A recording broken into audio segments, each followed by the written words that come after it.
આજ રોજ સરદાર વલ્લભભાઈ પટેલની જન્મજયંતિ નિમિત્તે આમ આદમી પાર્ટી દ્વારા એકતા યાત્રાનું આયોજન કરવામાં આવ્યું હતું। આશરે 50 જેટલા આમ આદમી પાર્ટીના હોદ્દેદારો અને કાર્યકર્તાઓએ હાજર રહીને આ કાર્યક્રમને સફળ બનાવ્યો હતો। નિકોલ ખોડિયાર મંદિરથી જીવણવાડી સરદાર વલ્લભભાઈ પટેલના સ્ટેચ્યુ સુધી આમ આદમી પાર્ટી દ્વારા આ પદયાત્રા કરવામાં આવી હતી।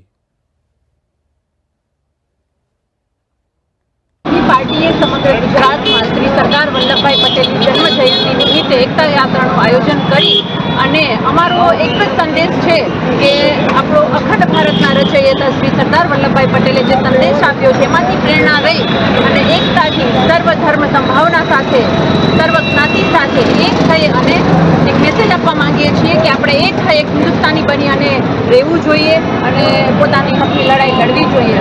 એટલે કહી શકીએ કે અખંડ ભારતના રચયિતા શ્રી સરદાર વલ્લભભાઈના જન્મજયંતિ નિમિત્તે એમાંથી આટલી થોડી પ્રેરણા લઈ આમ આદમી પાર્ટી એક સમાજને અને પૂરા ગુજરાતને મેસેજ આપે છે એકતાનો, અને એ જ આશયથી આજે અમે એકતા યાત્રાનું આયોજન કરેલું છે। સમગ્ર ગુજરાતમાં જિલ્લા તાલુકા લેવલે અને શહેર લેવલે એકતા યાત્રાનું આયોજન કરી અને આમ આદમી પાર્ટીનો સૈનિક માનનીય શ્રી અરવિંદ કેજરીવાલજીનો સૈનિક આજે રોડ ઉપર નીકળ્યો છે અને લોકો વચ્ચે છે।